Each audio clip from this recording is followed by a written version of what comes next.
Chaque époque nous offre des voix uniques, des récits qui résonnent au plus profond de notre âme. Mais certaines voix transcendent le temps, connectant des générations. Cheikh Mohammed Ayoub fait partie de ces récits. Et si vous avez aimé la vidéo qu'on avait fait sur Cheikh Mohammed Al-Faqih, vous savez déjà que leur voix partage cette magie qui nous touche aujourd'hui. Nous explorons ensemble l'histoire fascinante et inspirante de Cheikh Mohammed Ayoub. Hey, salam alaikum mes amis d'Allah, ici c'est Mr. Qari. Alors j'espère que vous allez bien. Pour ma part, tout est nickel comme des miel, mashallah, alhamdulillah. Ça fait un bail, raison pour laquelle nous sommes venus avec vraiment une vidéo digne de ce nom. L'histoire d'un homme dont la vie est un témoignage vibrant de dévouement et de résilience commence dans la ville sainte de la Mecque. En 1952, soit en 1372 de l'Hégire, Cheikh Mohammed Ayoub naît dans une famille modeste, marquée par l'exil. Son père, un migrant fuyant l'oppression contre les musulmans en Birmanie, s'installe à la Mecque avec l'espoir d'un avenir meilleur. Mais la vie ne fait pas de cadeaux. Alors que son père est emprisonné en Birmanie, le jeune Mohammed et son frère aîné endossent très tôt des responsabilités écrasantes, luttant pour subvenir aux besoins de leur famille. Dans cette enfance austère, une lumière s'est pourtant allumée, celle du Coran. Jour après jour, le jeune Cheikh Mohammed Ayoub parcourait à pied des routes encore rudimentaires, gravissant les montagnes escarpées et traversant des vallées peuplées de chiens sauvages et d'autres créatures du désert. C'est un chemin difficile, mais il ne fléchit pas. C'était mon quotidien, confiera-t-il plus tard dans une rare interview. Cette détermination hors du commun traduisait déjà l'amour profond qu'il portait au livre d'Allah. En 1965, soit en 1385 de l'Hégire, à seulement 13 ans, il termine la mémorisation du Coran sous l'égide de son maître Khalil ibn Abdurrahman al-Qari. Ce n'était que le début. Après son éducation primaire, il part pour Madinatul Munawwar en quête de connaissances islamiques plus approfondies. Dans cette ville bénie, il gravit chaque étape académique avec excellence. Des études secondaires à l'université, il obtiendra un doctorat en 1987, soit en 1408 de l'Hégire, spécialisé dans l'exégèse et les sciences du Coran. Sa voix exceptionnelle et son talent dans les récitations ne passent pas inaperçus. En 1990, soit en 1410 de l'Hégire, alors qu'il est imam à Masjid Quba, sa réputation atteint les oreilles de Cheikh Abdulaziz As-Saleh, le chef des imams de Masjid An-Nabawi. Une rencontre est organisée devant un cercle de savants. Cheikh Mohammed Ayoub, pris de court, récite le Coran. Chaque mot qu'il prononce semble porter la beauté céleste du livre d'Allah. L'assemblée est stupéfaite et Cheikh Abdulaziz déclare sur le champ: tu mèneras le Tarawih cette année dans la mosquée du prophète Mohammed sallallahu alayhi wa sallam. Ce moment inattendu et écrasant marque un tournant dans la vie de Cheikh Mohammed Ayoub. Avec humilité, il se prépare à cette tâche monumentale, portant dans son cœur le poids de l'histoire et l'honneur indescriptible de réciter les paroles d'Allah dans ce lieu sacré. Papi, tu te rends compte? Cheikh Mohammed Ayoub n'allait pas juste rester, il allait rester ici, dans le mihrab de Masjid An-Nabawi, la mosquée du prophète Mohammed sallallahu alayhi wa sallam.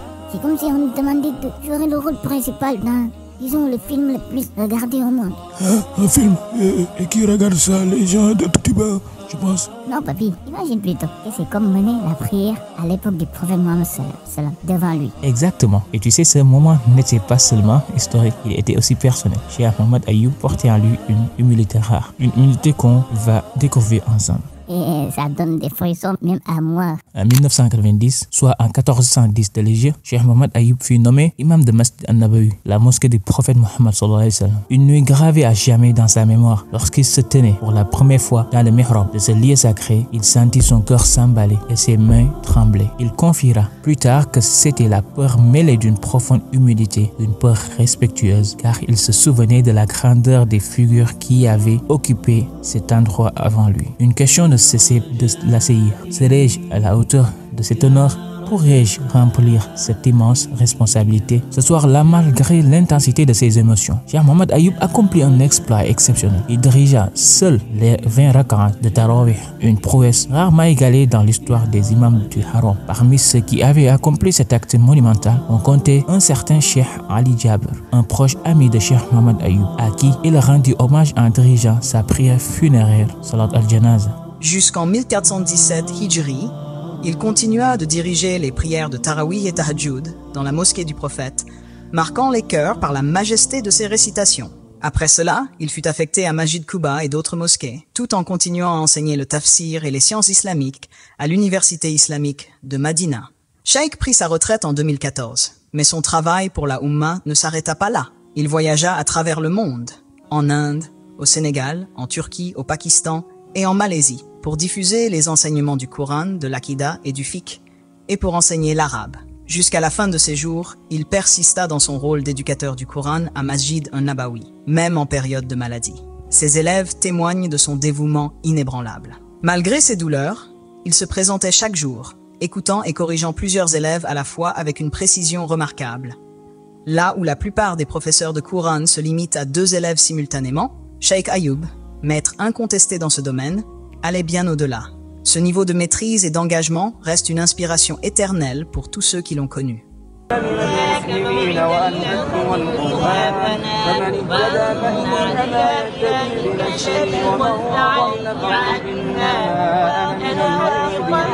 وقل الحمد لله سيريكم آياته فتعرفونها وما ربك بغافل عما تعملون بسم الله الرحمن الرحيم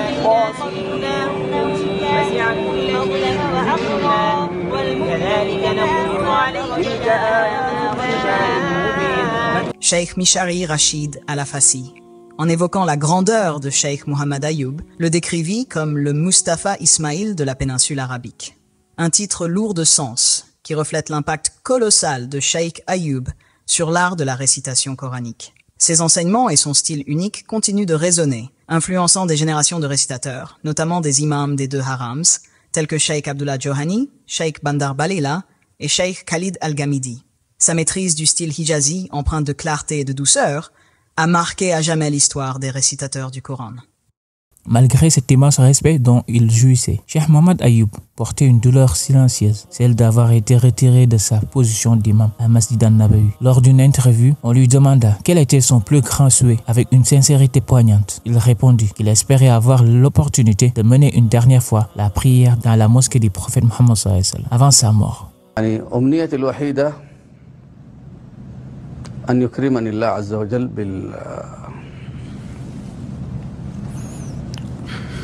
نعم شيخنا بالعودة إلى الحرم النبوي الشريف لإمامة المصلين مرة أخرى قبل أن ألقى الله عز وجل.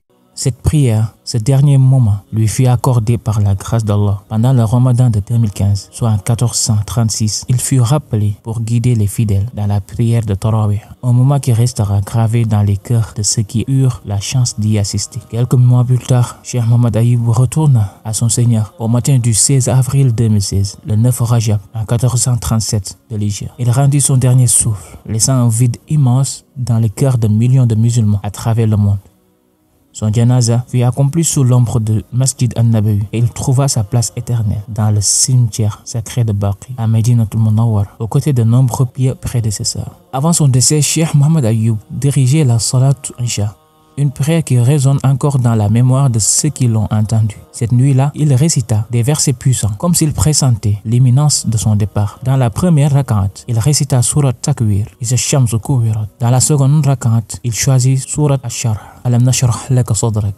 Lorsque les lèvres formèrent les mots « Lorsque tu te libères, alors efforce-toi avec ardeur et tourne ton attention vers ton Seigneur. Idha faraghta fansab wa ila rabbik farghab » Versets 7 et 8. Ceux qui l'écoutaient sentirent une intensité inhabituelle, comme si, en ces derniers instants, il livrait un ultime message, un adieu voilé. La grandeur de Cheikh Mohammed Ayoub ne résidait pas seulement dans sa voix, mais dans la profondeur de son engagement envers le Coran et la Oumma. Il vivait pour le Coran, et dans ces derniers instants, il s'en était totalement imprégné. Qu'Allah lui accorde une demeure parmi les justes et accepte ses immenses efforts au service de sa parole. Imagine, même avec une maladie, il continuait pas un jour de pause, pas un moment pour se plaindre. Il avait sûrement un secret. Son secret, papi, c'était son amour pour le Coran. C'est ce qu'il a porté même dans les moments les plus difficiles. Tu crois que c'est ça qui rend sa voix si, machallah, intemporelle? Exactement. Et c'est ce qu'on va découvrir maintenant, l'impact de sa voix sur le monde.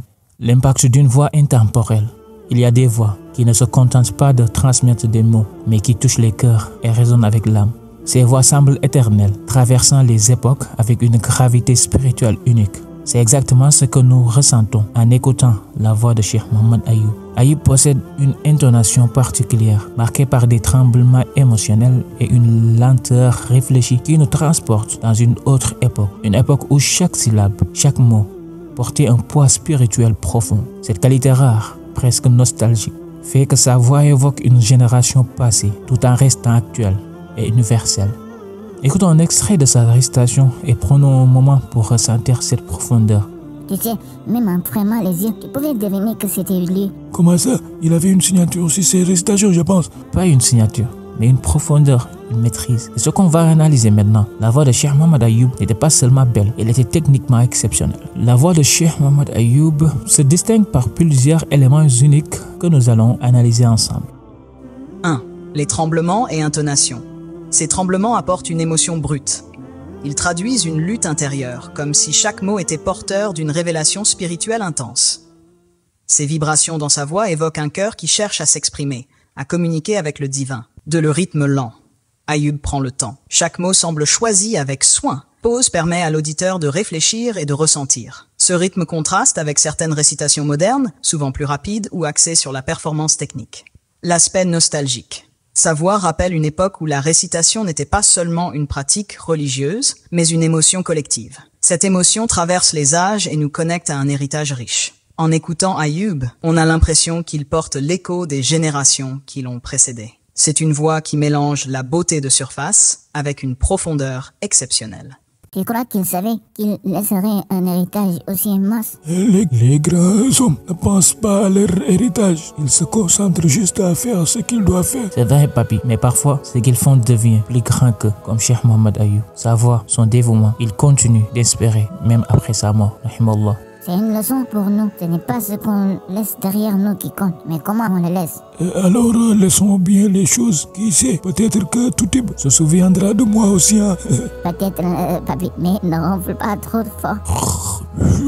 Les récitations anciennes, comme celle de Cheikh Ayoub, étaient axées sur la profondeur spirituelle et l'émotion. Ces voix étaient des ponts entre les cœurs humains et la parole d'Allah. Aujourd'hui, beaucoup de récitations mettent davantage l'accent sur la beauté technique, ce qui n'est pas nécessairement mauvais, mais qui peut parfois manquer de cette émotion brute. Lorsque nous écoutons des récitations modernes, elles sont souvent parfaites en termes de mélodie et de technique, mais peuvent manquer de l'émotion qui fait trembler le cœur. Ayoub, en revanche, combine ces deux aspects, une voix belle et une profondeur incomparable.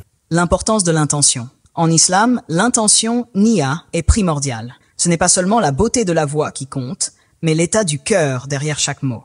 Ayoub illustre parfaitement cette notion. Sa voix semble être une prière en elle-même, une supplication silencieuse qui touche à la fois les cœurs humains et le trône du miséricordieux. Le prophète, paix et bénédiction sur lui, a dit « Les meilleurs d'entre vous sont ceux qui apprennent le Coran et l'enseignent ». Enseigner le Coran ne signifie pas seulement transmettre des mots, mais toucher les cœurs et transformer les âmes. C'est exactement ce que font les récitations d'Ayoub. En conclusion, la vie de Cheikh Mohammed Ayoub est une source d'inspiration et un rappel profond de ce qui signifie vivre pour le Coran.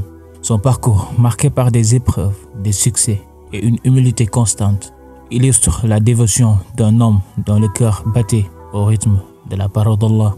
Cheikh Mohammed Ayoub n'était pas seulement un récitateur extraordinaire, mais un gardien de l'héritage du Coran. À travers sa voix, des millions ont ressenti la proximité avec leur Seigneur, et son style a façonné une nouvelle génération d'imams et de récitateurs, que ce soit dans les harams ou au-delà.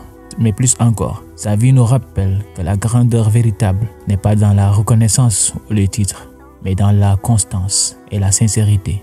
Malgré les épreuves, malgré le retrait de son poste d'imam à Masjid al-Nabawi, il a continué à enseigner, à transmettre et à servir jusqu'à son dernier souffle. Sa dernière récitation, choisissant des versets comme « Faiza fararta fansab » résonne comme un testament, un rappel que pour les croyants, toute vie est une préparation à la rencontre ultime avec notre Seigneur Allah.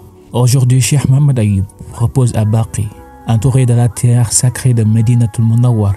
Mais son héritage continue de vivre à travers chaque récitation influencée par son style. Chaque étudiant qui transmet son enseignement et chaque cœur touché par sa voix, puissons-nous apprendre de sa sincérité, de sa constance et de son amour pour le Coran.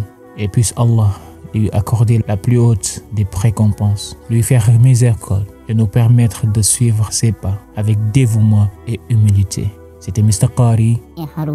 Merci beaucoup. Qu'Allah t'accueille auprès de Cheikh Mohammed Ayoub.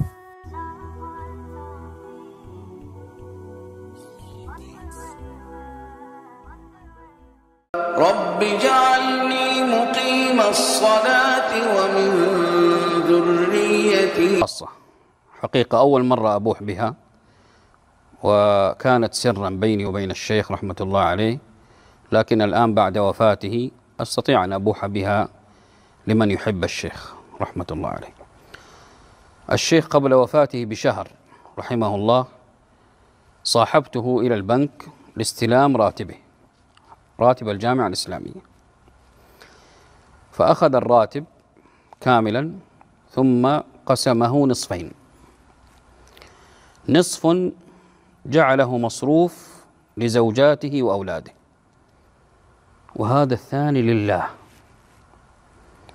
ووصيتي لك يا ابني حتى بعد وفاتي أن يكون نصف مالي أو ثلثه لله.